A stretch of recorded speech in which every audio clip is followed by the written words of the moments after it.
Bienvenidos a Sin Pelos en la Lengua, el podcast donde no venimos a complacer, venimos a decir las cosas como son, sin filtros, sin adornos y sin miedo.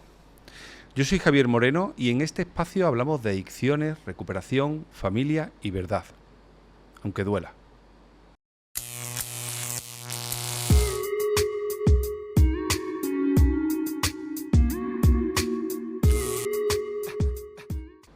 Hoy os traigo a un invitado muy especial, su nombre es Guillermo Acevedo, adicto con 11 años de recuperación, socio y fundación de Esvidas. Buenas tardes, Guillermo. Buenas tardes, Javi. Bueno, gracias. Vienes un poquito fastidiado por un percance que has tenido en el gimnasio, ¿no? Las cosas del deporte. Las cosas del deporte. Bueno, como hay cosas que no abandonamos Sí. y que las mantenemos, pero bueno, a pesar de eso estás aquí con nosotros. Accidente tonto. Has sido con las pesas, ¿no? Me has contado antes, ¿no? Haciendo deporte. Vaya, hombre, bueno. Por peores sitios hemos pasado, ¿no? Como digo yo, ¿no? Esto es llevadero. Eso, en peores plazas hemos toreado. Sí, Yo digo, si estoy vivo a día de hoy, muchas veces cuando me pasa cualquier cosa, digo, no te preocupes que esto no me va a matar ya. Bueno, gracias a la recuperación de uno hemos hecho también un trabajo de paciencia, ¿no? Efectivamente. Vamos a tomarnos esto con paciencia y con filosofía. Pues sí, bueno, ya nos conocíamos en persona. Estuvimos comiendo hace ya un añillo por ahí, ¿no? En Chipiona. En Chipiona, efectivamente, que fue un placer y nos conocimos en persona. Sí. Y luego trabajamos juntos, hacemos algunas cositas. Pero un placer tenerte aquí en mi casa, que ya es tu casa. Gracias, también. Javi. Aquí lo que venimos, sobre todo, yo quería, aparte de que cuentes simplemente pues el tiempo que llevas de recuperación, pero yo creo que como terapeuta y como socio fundador y CEO del grupo Esvidas, yo creo que es interesante, porque ya tenemos muchos invitados, ¿no?, que nos cuentan su vida como adictos, por dónde han pasado, cómo han vivido, están viviendo su recuperación o la han vivido, ¿no? Y yo creo que tú también tienes muchísimas cosas que puedes aportarnos y sobre eso también vamos a dedicar hoy nuestra charla esta distendida, pero ya sabes lo importante, sin pelos en la lengua. ¿Eh? No guardamos nada. No guardamos nada porque hay mucho que hablar sobre ese tema. 11 años ya, ¿no? Sí, yo llevo sin consumir drogas desde el 29 de diciembre de 2014. Uf, tienes tu fecha ahí también marcadita bien, ¿eh? Eso no se me olvida. Ya te digo. Yo podría ganarte desde el 2007, pero he sido tan ceporro que... Bueno, a la primera te recuperaste. No, lo he intentado varias veces. También, ¿no? Sí. ¿Cuándo empezaste la primera? Empecé 3 o 4 años antes de ingresar en el centro. Ahí tuve algunos intentos de recuperarme, pero fueron fallidos. Lo máximo que conseguía mantenerme limpio era un mes.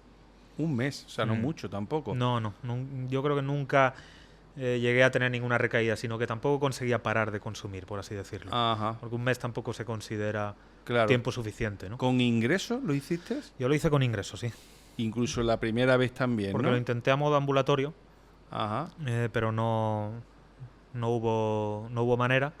Entonces necesité ingresar. Bueno, muy bien también por esa parte, porque a día de hoy yo estoy de acuerdo de que hay personas de manera ambulatoria que hay posibilidades de que se puedan recuperar y hay personas que necesitan, la gran mayoría necesitan un ingreso en un centro. Desde luego la posibilidad que nos da el ingreso es de hacer algo un poco más intenso, ¿no? Más intensivo. Se convive con el paciente 24 horas, ¿no? Entonces es todo mucho más intenso, ¿no? Claro, y lo que tú has dicho también, ¿no? Yo creo que el parar de consumir, o sea, que es que hay adictos que no pueden parar el consumo, que tampoco tienen conciencia de enfermedad hasta que empiecen su tratamiento y necesitan meterse, ¿no? Parar el mundo, estar en esa burbuja, ¿no? Lo digo más que nada porque hoy día, que ya hablaremos luego tranquilamente un poco de estos chiringuitos también que hay, ¿no?, que están haciendo mucho daño también, ¿no? Porque al final hay muchas familias que están sufriendo, que no tienen ni idea de cómo funciona un tratamiento, que se quieren poner en manos de alguien profesional y que se encuentran muchas personas que al final son mensajes diferentes que les confunden, ¿no? Que dice, pues yo en 15 días te recupero, pues yo te meto 3 pinchazos y cada uno, pues no te hace falta ingreso en centro, eso es mentira, esta gente no tiene ni idea. Y claro, esas familias que están hechas polvo, que han sufrido como sabemos que sufren, ¿no?, pues le llega un nivel de confusión que no saben por dónde tirar, ¿no? Sí, al final, Javi, con esto está todo escrito. Y la forma de funcionar es la terapia de grupo y la terapia individual, la implantación de buenos hábitos, incluso la combinación en algunas ocasiones con una terapia farmacológica guiada por un médico, por un psiquiatra, y es un proceso que requiere tiempo. Nadie se recupera en 15 días de una adicción que puede llevar años de desarrollo. Claro, totalmente. Eso no tiene lógica. Claro. Oye, y Guillermo, en esos 11 años de recuperación que lleva, entiendo que tu vida como adicto pues fue... Yo soy muy bruto a veces hablando, una mierda. Fue una mierda, la verdad, en ese tiempo, como la de cualquier adicto, ¿no? Que toca fondo, si no, no se recuperaría. Y entiendo que sería como un consumidor social, ¿no? Entonces... Bueno, ya que yo llegó a ser un poco más de consumidor social. Claro. Hubo un problema ya que denigró bastante más. Que sí, que tu caso fue bastante, como por eso digo que cualquier adicto al final toca fondo y se hace mucho daño propio y daño colateral, ¿no? En todos los sentidos. Entiendo que tú tocaste fondo, que pediste esa ayuda. Creo que tu caso también puede ser interesante a la hora de decir, oye, que no una persona la primera vez que le dicen que está enfermo y que intenta hacer de alguna manera algunas pautas o lo que le estén mandando, sale a la primera. Que yo soy de la opinión, no sé qué piensas tú, de que la recaída puede, no es obligatorio, pero a veces puede ser parte del proceso y terminar en personas como tú, como tu caso, pues que al final fíjate en el punto en el que estás ahora mismo, ¿no? Desde luego la enfermedad de la adicción es una enfermedad que tiende a la recaída. Entonces, una recaída puede sentar las bases de una recuperación sólida. Puede enseñar los fallos que pueden haber habido en la recuperación de cualquier adicto, ¿no? Al final un adicto tiene que aceptar sus limitaciones y no las acepta por el motivo que sea, sigue luchando un poco con la enfermedad, pues al final siempre acaba ganando la enfermedad. Siempre, en el pulso siempre. Y ese adicto entonces... Y a veces por mucho que el terapeuta lo diga, Javi, tiene que vivirlo en primera persona el adicto. No sirve de mucho que nosotros le digamos a una persona por ahí no, cuando tiene que experimentarlo por sí mismo. Claro, pero al final son las actitudes, ¿no?, que tiene que cambiar un adicto para que se pueda recuperar, como la prepotencia en este caso, ¿no? De no aceptar lo que el terapeuta le dice, ¿no? Exacto. Sí, esto se trata un poco de dejarse llevar, al menos al principio, durante un tiempo largo, ¿no? De dejarse llevar, de no tomar decisiones por ti mismo. Claro. De dejar que otras personas, o bien que son profesionales, o bien que han pasado por lo mismo que tú, pues te ayuden a dejarte llevar, te ayuden a tomar decisiones que tú en ese momento pues quizás no tengas la cordura suficiente para tomar. Claro.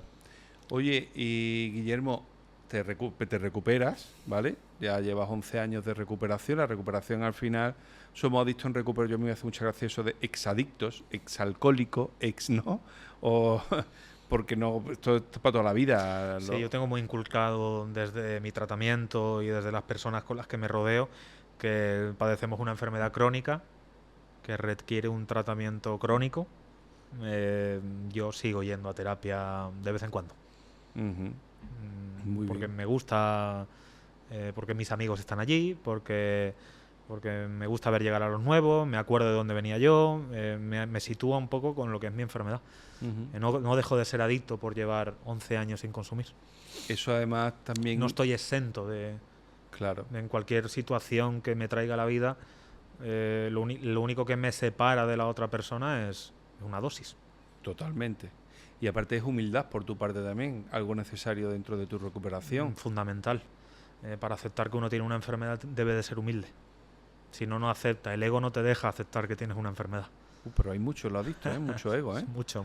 Y mucha prepotencia, y muy poca humildad. Por eso, Javi, en terapia nos dedicamos mucho a darle esos palitos al ego. Claro. Sobre todo cuando llegan al centro un poco con esa grandiosidad, ese ego y gente pues con muy buena posición social, consumidores, y le dices que tiene que barrer la escalera de arriba hacia abajo. No fue la primera vez, ¿no? De abajo hacia arriba. Entonces empiezan ahí a trabajarse la humildad y empiezas a frustrarlo, decirles que no, y en fin, todo eso va haciendo que la persona haga un trabajo, ¿no?, de aprender a tolerar que la vida no siempre sucede como uno quiere que suceda. Claro. Que las cosas no son siempre como uno quiere que sea y que no tenemos el por qué recurrir a las drogas porque no hayan salido como yo quiero. Claro, que no tengan la excusa perfecta, ¿no? Exacto.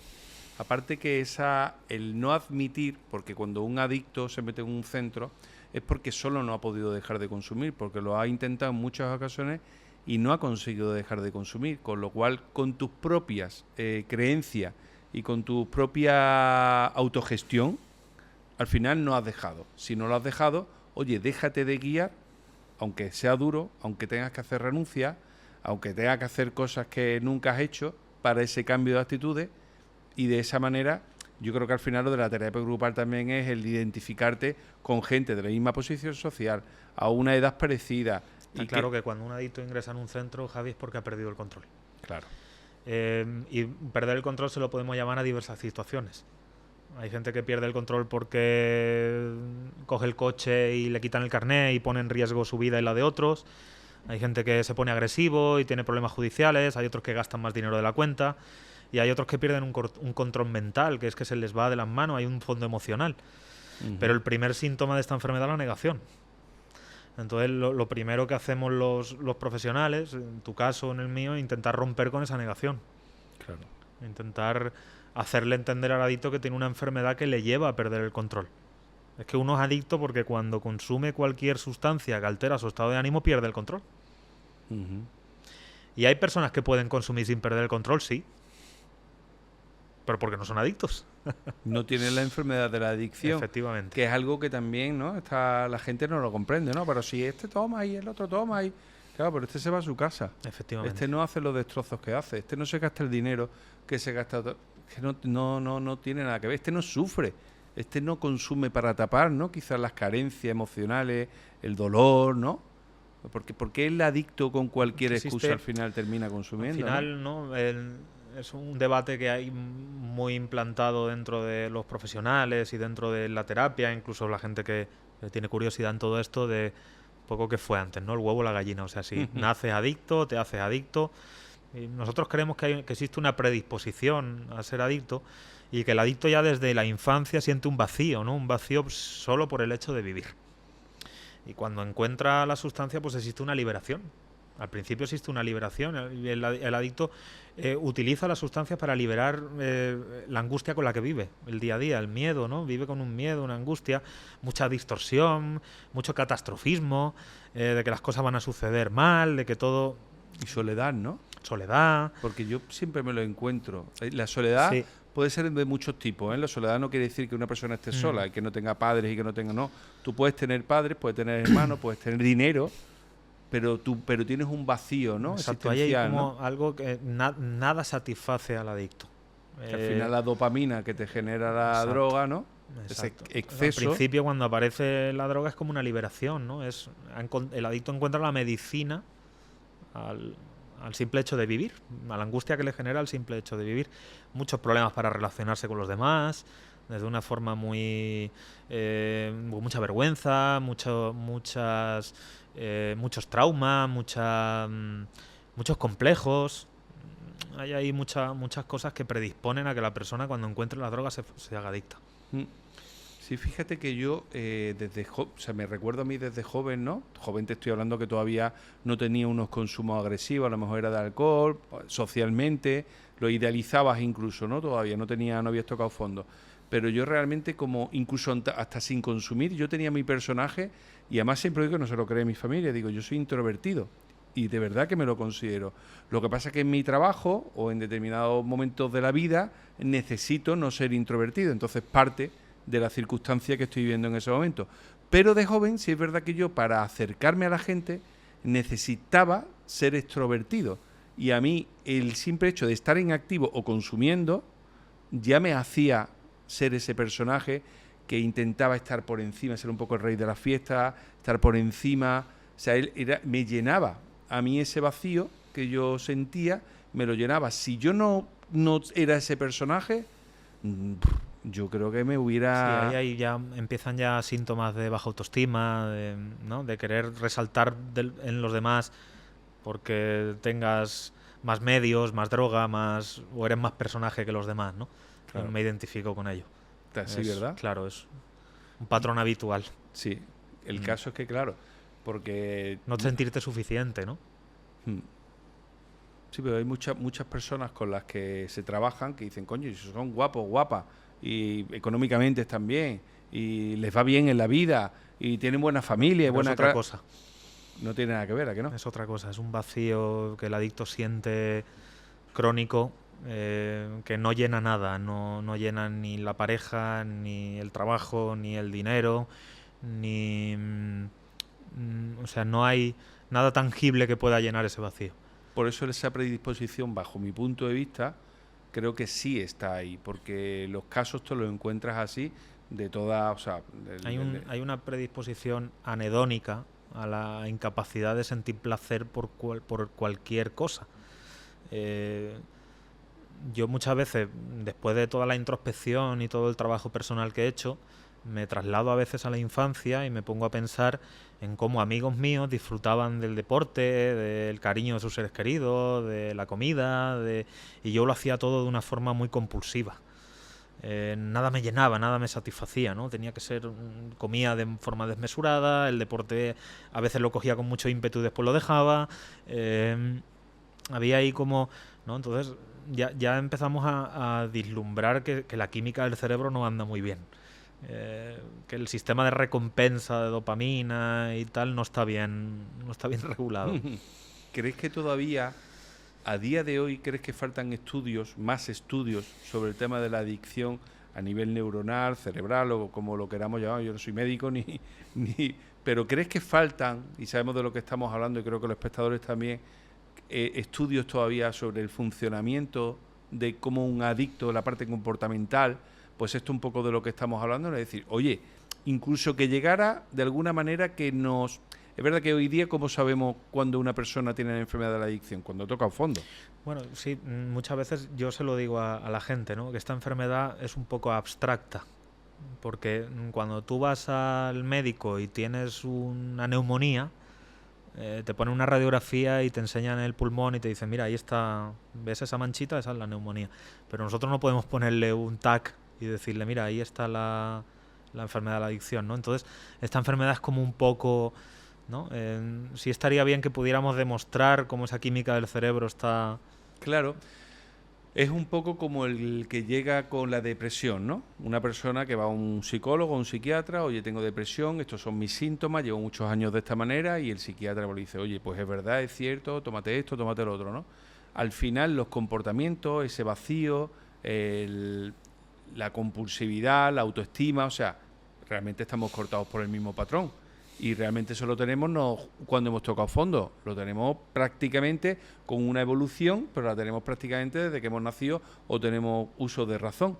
Con lo cual yo sí creo que se podría, al igual que se puede diagnosticar una depresión, se podría, no digo ahora, ni a día de hoy, pero que creo que sí puede haber estudios más avanzados que pudiéramos evolucionar en este sentido. Sí, desde luego faltan muchos estudios de las bases neuronales que predisponen a la adicción y de cómo funciona la dopamina, la serotonina, el sistema de recompensa. Existen muchas variables que todavía no están... Claro. Todavía no están bien certeras. De hecho, no existe una medicación que podamos decir que sea específica para tratar al adicto. Es difícil, de todas formas. Es muy complicado porque luego cuando un adicto te llega con ciertos tipos de sustancias como puede ser el alcohol o incluso la cocaína, pues está ahí la parte médica con las benzodiazepinas que son igualmente de peligrosas que pueden ser la misma droga. Es todo complejo. Sí. Es complejo de tratar. Además tú dile a una persona que no ha tocado fondo, que no puede beber alcohol, que está tan socialmente bien visto. O un ludópata, dile a un ludópata que no puede beber alcohol. Claro. No lo entiende, ¿no? Claro, y está todo en el mismo saco. Claro. Hoy mismo precisamente hemos tenido un ludópata y era su droga estrella. Y es vamos... que si nos vamos al modelo biopsicosocial, desde una parte biológica no hay ninguna diferencia entre un ludópata y un cocainómano, porque el ludópata cuando pulsa un botón y gana, el cerebro da una descarga de dopamina, recompensa, y cuando un adicto a la cocaína inicia una raya de cocaína, el cerebro da una descarga de dopamina. Entonces al final la adicción, el sistema de recompensa se produce de la misma forma en un ludópata que en un cocainómano. Que además afecta al córtex prefrontal, que es el de la toma de decisiones, es decir, no voy a parar, que es lo que haría una persona que no tenga esta enfermedad, que esa parte sí es verdad que está estudiada y que es explicable, que la gente quizás no lo entiende o no lo comprende o no lo estudia, ¿vale? Y por falta de, como me acuerdo un podcast que tenía, un vídeo, un clip, una madre que se emborrachó y dejó a su hija y se le olvidó en la fiesta a la hija. Qué mala madre, qué nada, qué mala, qué increíble, qué tal. No lo entienden, no lo comprenden. Aunque esto mismo que tú estás explicando, ¿por qué esa madre bebía? Porque necesitaba en su sistema de recompensa esa descarga de dopamina, que luego ya poco a poco va tocando fondo y ya no toma la decisión de decir voy a parar porque tengo aquí mi hija y me la tengo que llevar a mi casa. No lo comprenden. Incluso aunque se lo explique, yo creo que el estigma que tiene esta enfermedad tampoco íbamos a llegar a nada, Sí, ¿no? es que el adicto, Javi, llega a un punto en el que entra en una fase compulsiva. Y es que no puede parar de hacerlo hasta que las circunstancias son catastróficas, hasta que pierdo a mi hija, hasta que me estrello con el coche, hasta que acabo en el hospital, hasta que acabo en el calabozo, hasta que tengo problemas judiciales. Es que no puedo parar. No puedo parar de hacerlo hasta que acabo con todo, ¿no? Pierdo el control de una forma absoluta. Por eso decimos que la sintomatología principal de esta enfermedad es la obsesión y la compulsión. Claro, sin duda. Porque el adicto vive rumiando constantemente el consumo, buscar el modo y la manera de conseguir más y de consumir, y cuando empieza no puede parar de hacerlo. Al final, nosotros decimos en el centro que es alérgico al consumo de drogas, que un adicto es alérgico. El alérgico al gluten, por ejemplo, El celíaco. el celíaco, cuando toma algo con gluten, la verdad que no lo sé, pero supongo que se produce una reacción Sí, alérgica, tiene ¿no? diarreas, tiene, o sea, Exacto. tiene una serie de reacciones, claro. Pues el adicto tiene una reacción cuando consume cualquier sustancia que altera su estado de ánimo. Se activa un mecanismo que se llama obsesión y compulsión y es que no puede parar de hacerlo. Y claro, tú esto se lo explicas a muchos profesionales que no están tan familiarizados con la enfermedad de la adicción y no lo entienden. No lo entienden, pero es que hay algo ahí que el adicto es que no puede elegir. Es que No le tiene que queda otra. seguir y seguir y seguir hasta que acabe con todo. Y hasta que uno no es capaz de aceptar realmente que es que la que me lleva a perder el control es la primera, que si no pruebo la primera no pasa nada, hasta que uno no es capaz de hacer eso, porque te pasas años y años y años intentando consumir con éxito, por así decirlo, ¿no? Intentando tomar una e irme a casa, pero es imposible. Eso no va a suceder, Nunca, además. nunca. Incluso aunque te tire, que eso no lo entiende la gente. Y dice, bueno, pues si me tiro 5 años, 2 años, 1 año sin consumir, luego ya volveré y, hombre, Claro, esa es otra de las cosas de cuando decimos enfermedad crónica, ¿no? ¿Por qué es crónica la enfermedad? Porque la pérdida de control es crónica. Por mucho tiempo que yo pase sin consumir drogas, si vuelvo a consumir volveré a perder el control. Y además, es más, que esta enfermedad no solo es crónica, sino que es progresiva. Aunque no consuma drogas, sigue avanzando. Si yo recaigo después de un tiempo abstinente, no lo cojo donde lo dejé, lo cojo peor. El golpe emocional es mucho más fuerte para una recaída que en el propio consumo. con el problema de tolerancia que eso conlleva. Con Que el tu problema de tolerancia y físico incluso, que hay mucha gente que después de un tiempo abstinente dejan de consumir, vuelven a consumir después de un tiempo abstinente y consumen lo mismo que consumían antes y es Ya peligroso para la salud. Bueno, algunos no vuelven. Algunos no vuelven y muchas veces la gente se cree que lo utilizamos en terapia como un poco un tópico, pero no es un tópico, es que esta enfermedad mata a la gente, es que esto es muy serio. Efectivamente. Es una pena, ¿eh? Es que yo conozco compañeros que han estado sentados al lado mía que no están. Que hoy en día no están. Por recaídas y por consecuencias por el consumo de drogas. Es mucho más grave. Mira, hoy he tenido una recaída de uno que está en el grupo y la excusa realmente que se ha buscado es que se le ha muerto su perra en sus manos, ¿no? Que yo entiendo que, bueno, que es un mal rato, ¿no? Pero a mí sí que me ha matado, ¿sabes? Porque en general los adictos son gente muy buenas personas, con muy buen corazón, que necesitan mucha ayuda, ¿no? Y siempre me duele mucho, ¿no? Pero en este caso es como diciendo, ¿sabes? Joder, macho. O sea, lo típico, devolviendo recibos, todo el fin de semana, la familia echa polvo, ahora ya no tiene para seguir el tratamiento.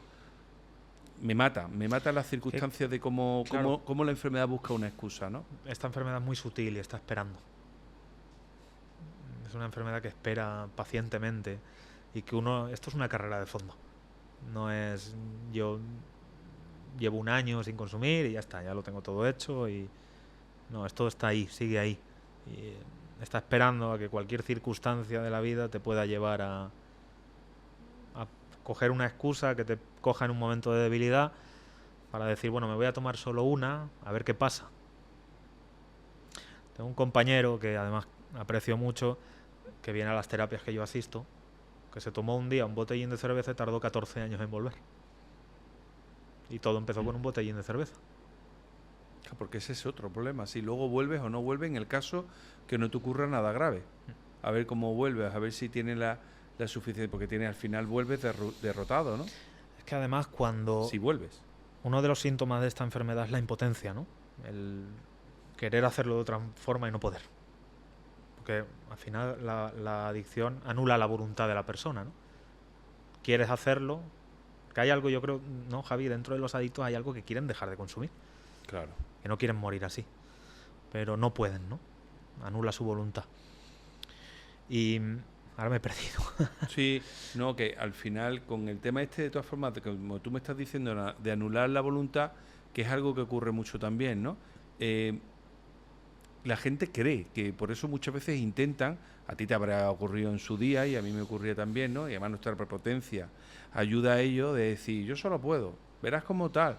Yo a mi mujer la manipulaba mucho para poder tomar alcohol socialmente, porque además mis consumos de la cocaína eran cada X meses, que era cuando más daño hacía, ¿no? Luego con lo otro socialmente no está mal visto, a veces controlaba, a veces, claro, yo tenía a ello por mí, hubiera bebido siempre a tope, pero para poder seguir bebiendo, y ya ver la fastidio en muchas ocasiones, aguantaba el tirón, ¿no? Esa es otra de las cosas, ¿no? Estamos ante una enfermedad que es incurable, que no tiene cura conocida, pero sí tratamiento. El problema es que el adicto, cuando lleva un tiempo sin consumir, empieza un síntoma también de la enfermedad, que es la autosuficiencia. El yo ya lo tengo todo hecho y yo ya puedo. Entonces yo ya no voy a asistir a terapia. Ya la rutina que antes llevaba de disciplina, de tratar mi enfermedad, ¿no? Ya no la hago porque ya, bueno, hoy hace mucha calor, no voy al gimnasio, no hago deporte, empiezo a dejar de hacer la cama por la mañana, en fin, voy como dándome permisos, ¿no? Y la adicción es como ese perro que tienes aquí al lado esperándote a que le des de comer, que le des permisos, que deje de ponerte límites para que un día te coja y ya no encuentres salida, ¿no? Y la mayoría de los adictos recaen por eso mismo, porque dejan el tratamiento. Claro. ¿Tengo que estar toda la vida en un centro? No, pero tienes que estar toda la vida con un seguimiento. Aunque sé, yo digo que cuando uno tiene la alta terapéutica, como sigue siendo enfermo para el resto de tu vida, tu ejemplo, el que acabas de decir, quiero decir, no te apartes de cualquier otro tipo de enfermedad. Si te comentaran que tienes que llevar un seguimiento, ¿lo harías? Aunque fuera del menisco que te duele un poquito, a que si te dicen, oye, ve una vez al mes, que te venga aquí y te revise, váyase que eso se te reproduzca y te joda la rodilla, y tú irías, ¿verdad? Pues coño, pues una cosa que te lleva, el consumo te puede llevar a los 3 finales que sabemos que tiene. Ve una vez, recuérdate de dónde viene, ve a la gente recién llegada y que tú digas, de ahí vengo yo, tío. De ahí, de esa mierda donde viene este señor, vengo yo. Esta enfermedad se nos olvida que la tenemos. Y hay una frase que me gusta mucho, que es de otro programa, pero que está muy bien, y es que aceptación social no equivale a recuperación. Que yo haya conseguido, por mis 11 años de recuperación, tener un trabajo estable, mi casa, pagar mis facturas, tener buena relación con mi familia, pareja, familia, hijos, aceptación social aparentemente, no equivale a que yo esté recuperado, Javi. Claro, porque dime si tú esto lo equiparas un poco a la gente que sabe que está enfermo, pero que se autogestionan el tratamiento cuando llevan un tiempo. Ya no solo es decir, bueno, esto me lo sé, esto, sino eso, ya decir, bueno, pues tampoco es necesario una cosa que te ocurra, por ejemplo, que puede ser un pequeño, un estímulo indirecto, no te voy a hablar del directo, que está claro, un indirecto, pero que lo vas acumulando, no utilizas la herramienta de la llamada y que al final toda la suma de esos estímulos indirectos te lleva un día a probar una. Que yo la clave, por lo menos bajo mi punto de vista, es que yo acepte que tengo una enfermedad. Y para yo aceptar que tengo una enfermedad no vale con yo decir que he aceptado que tengo una enfermedad, sino qué estoy haciendo. Es sentirla, Guillermo. Yo creo que más que aceptar, porque mucha gente tengo yo que a lo mejor te dice que acepta la enfermedad, pero luego no se dejan de llevar, no dejan su vida en tus manos y hacen la renuncia. Oye, no, esto porque no voy a ir, ¿por qué? Porque sí, porque ¿qué tiene de malo? Y si voy con mi hija, y si voy con mi mujer, tío, si estás enfermo, no, ante cualquier profesional no pondrías pega, y aquí la estás poniendo, con lo cual, para mí una cosa es que acepten la enfermedad y otra cosa es que sientan que están enfermos. Por lo tanto, ¿qué acciones estoy llevando a cabo? Una de ellas, dejarme llevar.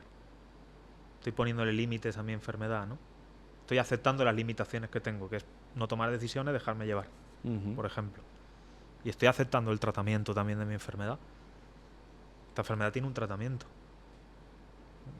Por tratamiento no me refiero a nada médico, pastillas, pero yo me levanto por la mañana y hago meditación. Hago deporte. De vez en cuando voy a terapia. Llevo una vida estructurada, con unos horarios de sueño, lectura. Hablo con veteranos, llamo cuando algo puede perturbarme. Sigo en contacto, sigo mostrándome humilde ante mi enfermedad. Sigo sabiendo que si yo me subo al ring contra mi enfermedad voy a perder, Javi. Eso seguro, ¿eh? Si yo quiero coger las riendas de mi enfermedad, yo voy a perder. Hay una parte de mí que es autodestructiva. Y que si yo la dejo, poco a poco, sin darme cuenta, me voy desviando. Dejo de hacer la cama, dejo de ir al gimnasio, dejo de ir a la terapia. Y puedo terminar hasta no me cepillo ni la boca. En fin, cualquier cosa. Cualquier autocuidado de mí, dejo de hacerlo. Claro, de hecho... Y me podría tirar el día entero. Ese es un adicto, ¿eh? Sí. Tirarse el día entero en un sofá, dándole vueltas al coco a cosas sin sentido, que ni han ocurrido ni van a ocurrir jamás. Y cuando la angustia se convierte en tal, me voy a consumir. Y ahora, como me siento culpable porque he consumido, vuelvo a consumir. Claro. Y entonces es la pescadilla que se muerde la cola, ¿no? De hecho, detectas que si hay alguna ocasión, que en los 11 años te habrá pasado, seguro, a mí al menos me ha pasado en mi recuperación, una cosa que te dejes, de todas las que has dicho, que haya alguna cosa, y ya tienes jodido más el día. Claro. Con lo cual es un malestar. Es que si un diabético deja de tomarse la insulina, seguramente te empezará a encontrar mal. Y es que nosotros tenemos una enfermedad que tiene su tratamiento. Y que por desgracia todavía pues no existe un tratamiento médico para ello. Pero sí existe un tratamiento psicoterapéutico, incluso espiritual. Que a mí me gusta ese término. Llenar ese vacío con valores, con principios, con darme a los demás. Todo eso hace que el adicto empiece a sentirse útil. Bueno, lo de espiritual es una cosa que me alegro que lo hayas sacado ese tema, porque hay personas que piensan que nosotros nos como referimos a algo religioso, de secta, religioso, Dios, yo por lo menos, y yo sé que tú también exactamente igual, seamos o no seamos católicos, practicantes, creamos en Dios, no creamos en Dios, no es algo que inculcamos dentro de nuestro. No, nosotros el tratamiento que utilizamos tiene base científica, o sea, nos basamos en el modelo biopsicosocial, con psicólogos, terapia cognitivo-conductual, terapia sistémica con la familia, médico, psiquiatra, en fin, todo. Pero la ciencia todavía no ha llegado a poder llenar el vacío que siente el adicto. Esos son los estudios de los que hablaba antes, que espero que algún día se llegue, ¿eh? Ojalá, se llegue. No sé si seremos capaces, pero bueno. Y la experiencia de los que llevamos unos cuantos años en esto, igual que tú, nos está demostrando que el adicto llena ese vacío en el momento en el que se deja llevar por valores espirituales, sin referirme a nada religioso.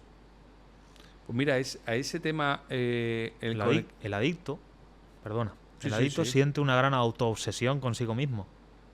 Se cree el centro del universo, que todos los problemas giran en torno a él y que todo... Mucho ego, ¿no? Muy egocentrista. Y en el momento en el que en el momento en el que se da a los demás, en el momento en el que empieza a ayudar a otro adicto que lo está pasando mal, sale de sí mismo.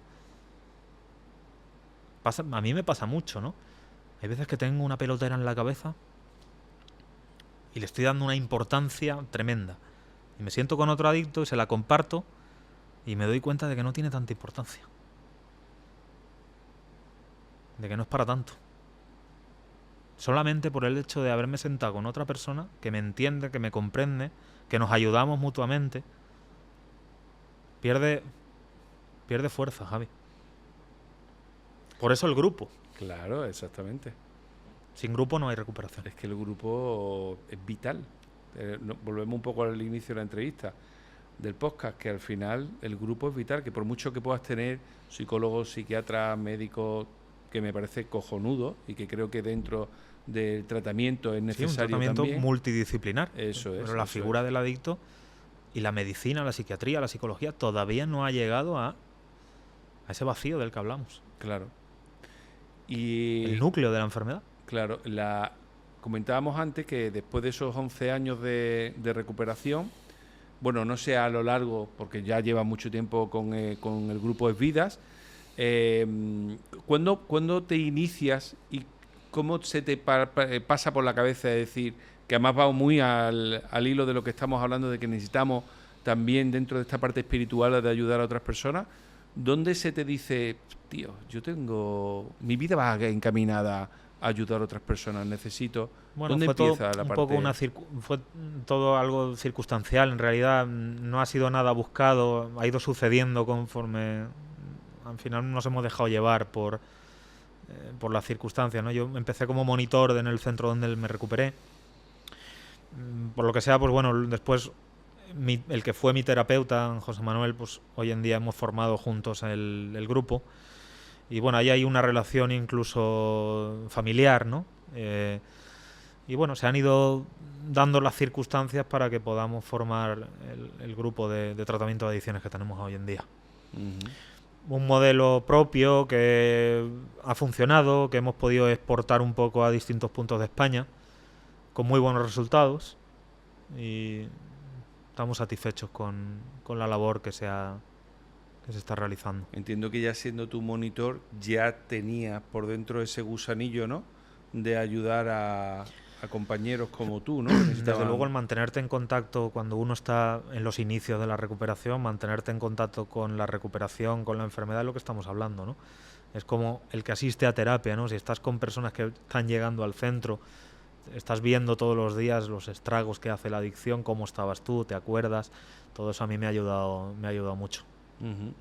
Dentro tenéis centro, además nosotros trabajamos con vosotros también, con el grupo de Vida. Dentro del grupo de Vida tenéis en varias provincias, ¿no?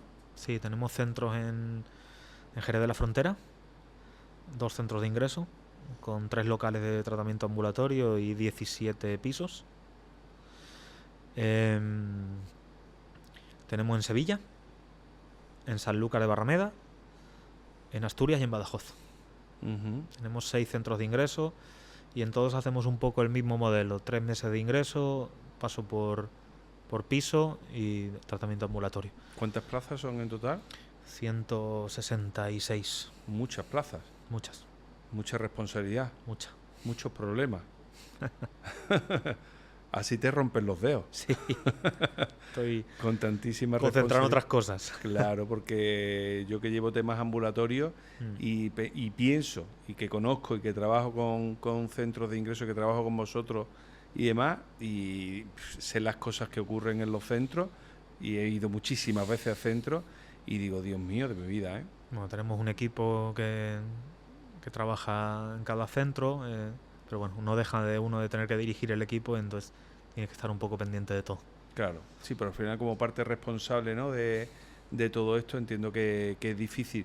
¿Cómo crees que las familias, porque al final todo esto del amor duro, ¿no?, y de que el adicto toque fondo, que al final siempre más o menos es lo mismo, ¿no? ¿De qué manera crees que el familiar puede ayudar al adicto, bajo tu percepción y tu punto de vista, a ponerse en tratamiento? La familia juega un papel fundamental. Prácticamente diría que el 60% de la recuperación del adicto lo tiene la familia. La familia enferma a la vez que lo hace el adicto. Enferma de una enfermedad paralela que se llama coadicción. Se vuelven adictos al adicto, a controlar al adicto, poniendo límites, muchos límites, y dejándose llevar por los profesionales, haciendo caso. De la misma forma que antes estábamos diciendo que el adicto se deje llevar, lo tiene que hacer la familia. Pero a ver, Javi, cómo le hace entender a un familiar que se supone que no tiene ningún problema, que tiene su vida estructurada, que el problema lo puede tener su hijo, hija, sobrino o nieto. A ver cómo le haces tú entender de que tiene que dejarse llevar también igual que el adicto. Es complicado, ¿eh? Incluso cuando el adicto empieza el tratamiento, Incluso cuando el adicto empieza el tratamiento. que también sufrimos mucho las consecuencias de que a veces incluso perjudican la recuperación del adicto, ¿a que sí? Exacto. Yo he llegado a tener casos de un coadicto, el adicto se ingresa en un centro y el coadicto, su pareja, a la semana lo saca del centro. Sí, eso lo vivimos nosotros todos los días. Menos mal que yo no lo tengo todos los días porque a mí me mata. Circunstancias de este tipo a mí me matan. Porque Mira, digo, ¿qué ocurre cuando un ahora que adicto, hemos conseguido... ¿qué ocurre cuando un adicto ingresa en un centro? Pues cuando va a llamar a su familiar. Estar en un centro no es cómodo. Pero es que no debe de ser cómodo estar en un centro. En un centro no se va a estar cómodo. Entonces cuando llamen, la llamada al familiar le va a decir, lo va a manipular. Le va a decir que come mal. ¿Cómo se manipula a una madre? Pues que como mal, que tengo frío, o que el compañero que me han puesto en la habitación está loco y tengo miedo. Formas muy rápidas de manipular a una madre. ¿La madre qué pasa? Pues bueno, pues nos encontramos también con distintos trastornos de personalidad dentro de las familias, un poco de adicción al drama. Entonces necesito sacar a mi hijo de ahí porque esto es peligroso, que esté mi hijo ahí. Y vienen a recogerlo. Entonces no se dejan llevar por las indicaciones del equipo terapéutico. ¿Quiere irse? Que se vaya. No pasa nada. A nadie le pasa nada por pasar una noche en la calle, Javi. Ya. Yo he tenido casos de que no podía vivir sin el adicto. Claro. No Adicción al podía drama. vivir, claro. O sea, Es que mi vida no tiene sentido si yo no controlo a la otra persona. efectivamente. Y tú no piensas, porque yo esto lo he hablado un montón de ocasiones, ¿eh? Y además sigo pensando que así, esto de que el coadicto enferma al lado del adicto, y es cierto, pero para mí debería existir un tratamiento para el coadicto también, porque Bueno, aunque le hacemos las intentamos- terapias, Claro, hacemos las terapias, pero muchas veces decimos de broma, es que haría falta un centro para... ¿qué piensas? Para No es coadictos. broma, ¿eh? No, lo decimos de broma, pero lo decimos. Por eso digo que no es broma, ¿eh? Porque es que sabes lo que ocurre, que yo creo que el coadicto realmente tampoco se quiere. No, el coadicto, el coadicto, su vida no tiene sentido si no está el adicto. O sea, solamente cobra sentido su vida si el adicto consume. Si el adicto está bien, ya no tiene sentido su vida. Su consumo es el adicto. Es controlar. Su droga. Sí, es su droga. Controlar dónde está, con quién estará, rumiación constante de qué estará haciendo, me ha quitado dinero, no me ha quitado dinero, le doy dinero, no le doy dinero, me está engañando, no me está engañando. Y en muchas ocasiones cuando comienza el tratamiento, de pronto es como que se quedan, ¿no? Con ese vacío. Claro, hay un vacío. Nosotros la primera semana en el centro mantenemos aislado al paciente de la familia. Pues es muy complicado mantener a la familia que no tenga comunicación con el adicto. Y les decimos, si no llamamos es que está todo bien. Aún así llaman constantemente al centro para preguntar cómo está. Existe una dependencia hacia el familiar. Incluso personas que vivían ya en la calle. O sea, que no sabían durante días o meses qué ocurría con ellos y ahora que saben que está en un centro donde están Es necesario cuidándose... que haya un proceso de desapego entre los familiares. Para poder tratar la adicción es necesario un proceso de desapego. Y es necesario que los familiares se traten por su cuenta. Yo a casi todos los familiares les digo que vayan al psicólogo. Lo que pasa es que se ofenden muchos. Ah, sí. Claro. Pues yo digo que no se quieren. Pues no son capaces de ser conscientes de cómo ellos han enfermado al lado del adicto también. Y cómo esa dependencia emocional, entre otras muchas cosas que tienen, necesitan trabajarlas también y tratarlas. Efectivamente. Increíble, ¿eh? Si la familia no se recupera y el adicto se recupera, las probabilidades de que el adicto recaiga son muchas. ¿Cómo podría explicar, Guillermo, porque entre otras cosas, aparte del equipo multidisciplinar con el que se trabaja en un centro, trabajar con el método cognitivo-conductual es importante? Para que la gente lo entienda, porque a veces no comprenden esto, ¿por qué es importante? ¿De qué se trata el método cognitivo-conductual? ¿Y por qué es tan importante en la recuperación del adicto durante un tiempo bastante importante que lo trabajen? Bueno, básicamente, para explicarlo de una forma sencilla que lo entendamos todos, el adicto sufre de un montón de distorsiones cognitivas que hemos comentado antes, pensamientos rumiantes, obsesivos, de cosas que pueden suceder pero que no suceden. Y existe un tratamiento también conductual, hay que trabajar sobre ella, desde luego, desde la parte cognitiva, intentando racionalizar esas distorsiones, el adicto pueda ver la realidad tal como es sin expectativa de futuro, catastrofista ni de culpa por el pasado. Un tratamiento conductual a través de una disciplina y una rutina, en el que esté muy estructurado todo y existan muchos límites. Muchos límites, pues como por ejemplo, te puede parecer una tontería, pero nosotros en el centro no damos gomina para que se peinen. ¿Y por qué no damos gomina? Bueno, pues aparte de porque hay muchos que son demasiada obsesión con la imagen, pues también tiene una parte que estamos intentando frustrar un poquito al adicto. Y hay una disciplina, una conducta, y esto es así porque lo decimos los profesionales y esto se va a hacer así. Tratamiento conductual. ¿Qué más lleva la frustración? Hay unos horarios en los que nos levantamos a cierta hora, y si no nos levantamos, al principio yo digo que lo hacemos con cariño, ¿no? Intentamos que él se haga por voluntad y con cariño. Pero cuando llevan un tiempo sin hacerlo, también se ponen consecuencias. Por ejemplo, se les retiran las llamadas a la familia o al gimnasio, en fin, lo que podamos ver que puede haber un reforzamiento negativo, ¿no? Que pueda suceder un cambio en la conducta del adicto. Pero eso muchos, fíjate, con lo mal que lo han pasado mucho, amenazan o incluso cumplen el salirse del centro. Sí. O sea, vienes de la calle, vienes... Bueno, hay veces que es necesario que se salgan del centro, igual que hablábamos antes de que es necesario que tengan una recaída. Y vuelven. En muchos casos. La mayoría. Con lo cual funciona. Siempre que la familia siga las indicaciones del equipo terapéutico, vuelven. Ahora, si la familia viene a recogerlo en pañitos calientes y me llevo al niño, pobrecito mi niño, me lo llevo a casa, pues... Al final sois vosotros los malos y parece, ¿no? Ante efectivamente. Este tipo... Y lo que no son conscientes de que se están cargando al niño. Efectivamente.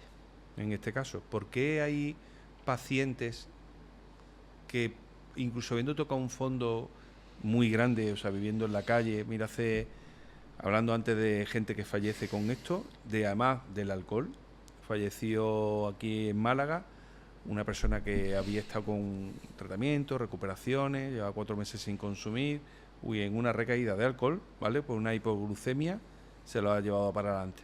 Entonces, esta persona vivió en la calle durante mucho tiempo y demás.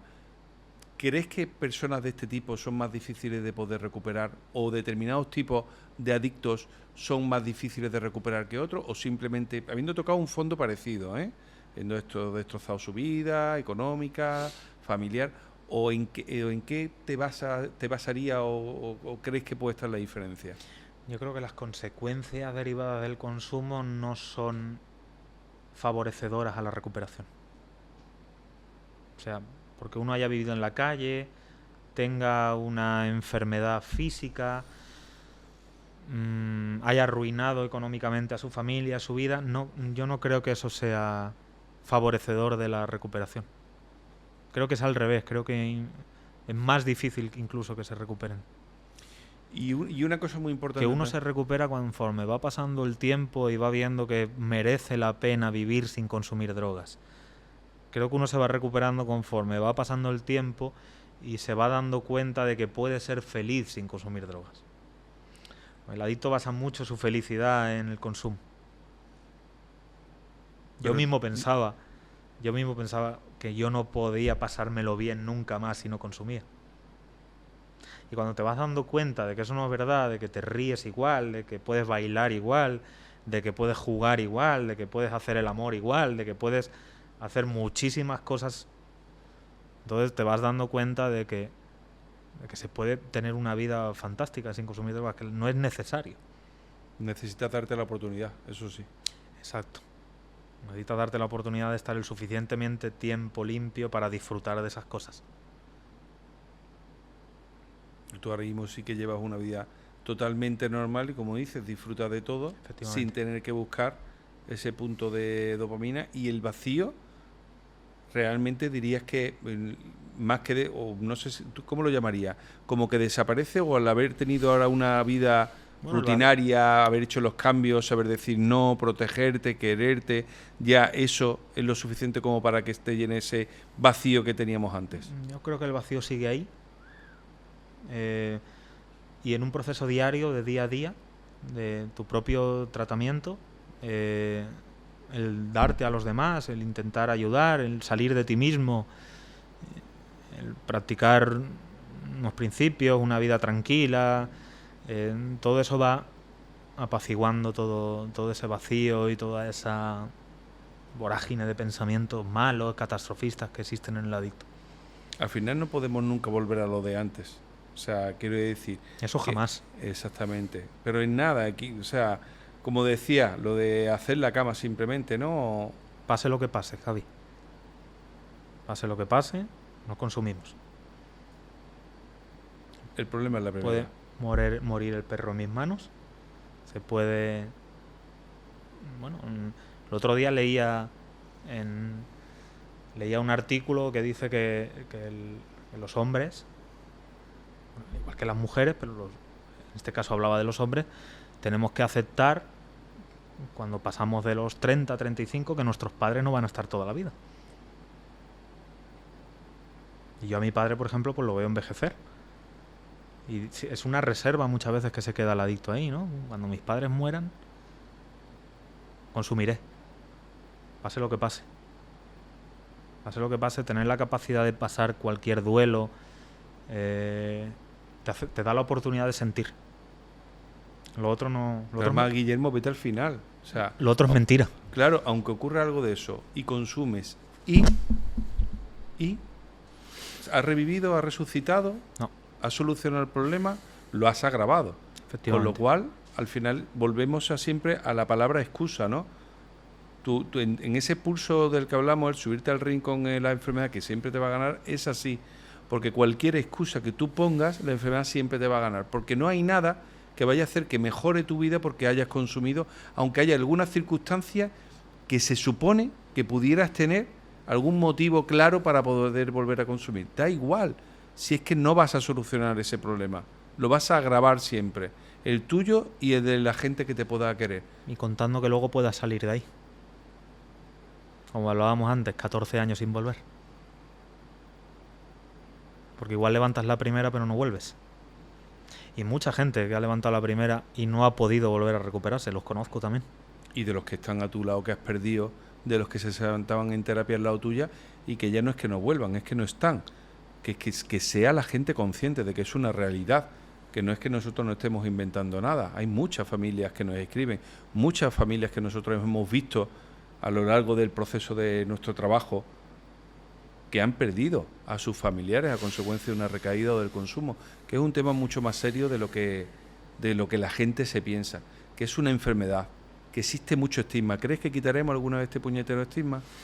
Bueno, si los medios de comunicación fueran capaces de hablar más sobre esta enfermedad. Es que existe mucho desconocimiento de lo que es esta enfermedad. Incluso hay una parte dentro de los profesionales que no la considera enfermedad. Entonces, claro, es complicado.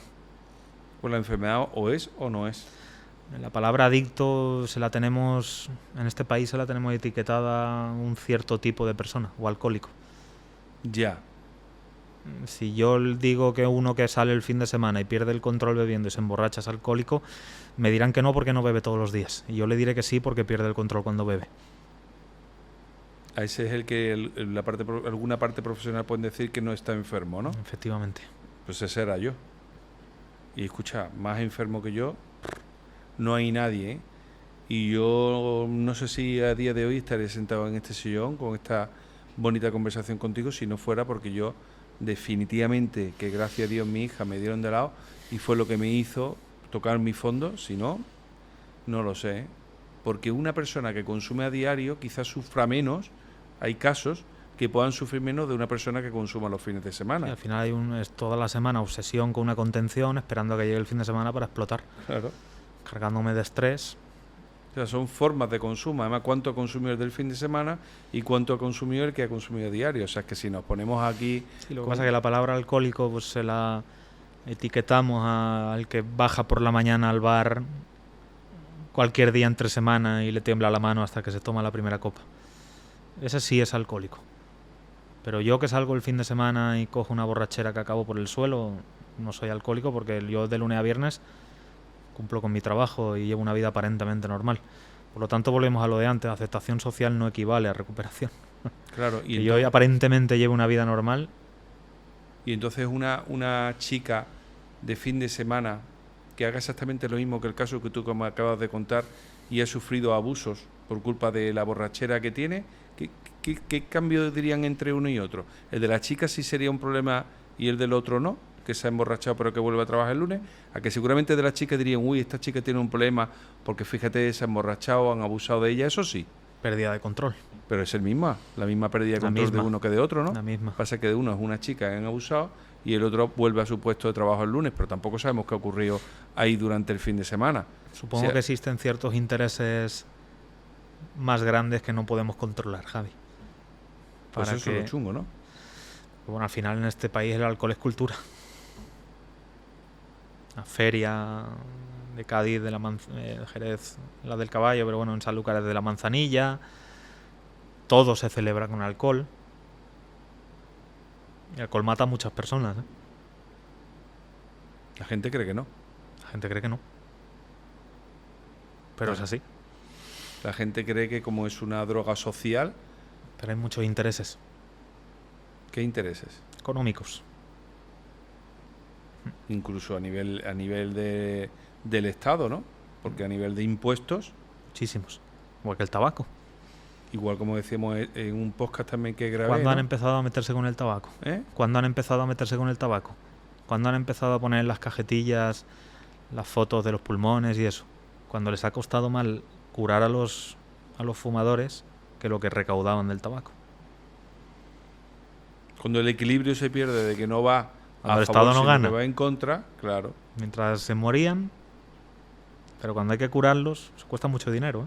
Por eso se hablaba en otro podcast de la ludopatía, que ahí va limpio, porque como no tiene que ir al médico en sanidad, no tiene un costo y si lo tiene es ínfimo en comparación con otro tipo de sustancias, ¿no? Pues fíjate con el tema de la ludopatía lo que hay. Dejaron de anunciar tabaco. Me acuerdo cuando era niño que anunciaban Marlboro y eso se anunciaba en televisión, ¿no? O en carteles en la carretera y eso. Pues recuerdo. Yo no sé si era de tu quinta. Yo soy más viejo que tú, creo. Sí. Y ahora están constantemente anunciando casas de apuestas. Ahí está.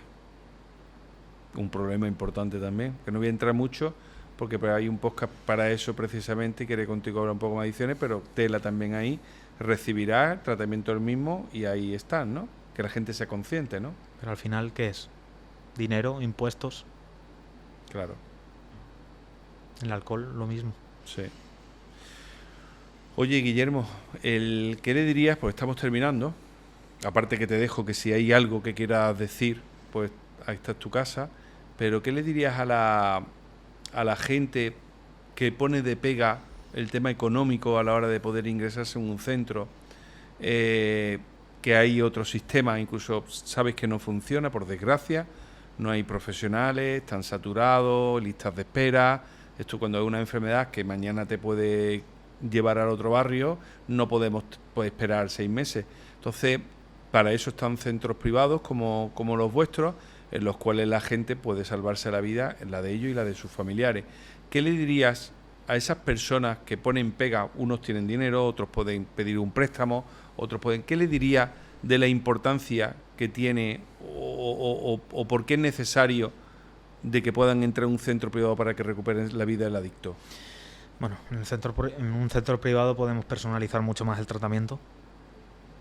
Podemos llegar mucho más a las bases de la enfermedad y de la recuperación. Yo creo que nadie se ha quedado sin tratamiento en nuestro centro por una cuestión económica, Javi. Y supongo que en el tuyo tampoco. Que nadie que me haya llamado que realmente quiera recuperarse, siempre hemos buscado una solución. Si no ha podido ser con nosotros, la hemos buscado en otro sitio. Pero siempre hay solución. Múltiples. Así es. Lo importante es que quieran. Efectivamente. No existe un modelo. Nosotros utilizamos este porque es el que nos está dando resultados, el que tú utilizas, el que nosotros utilizamos, muy parecido. Pero bueno, hay gente que se recupera en Proyecto Hombre y se recuperan. Y hay gente que se recupera en Reto, Remar y se recuperan con el tema de la iglesia. Y hay gente que se recupera en asociaciones. Y hay gente que se recupera en Alcohólicos Anónimos y en Narcóticos Anónimos. Y hay gente que se recupera en el centro de Javi Moreno. Y hay gente que se recupera en Esvidas. Lo importante es que se recuperen, Javi. Da igual dónde. Totalmente.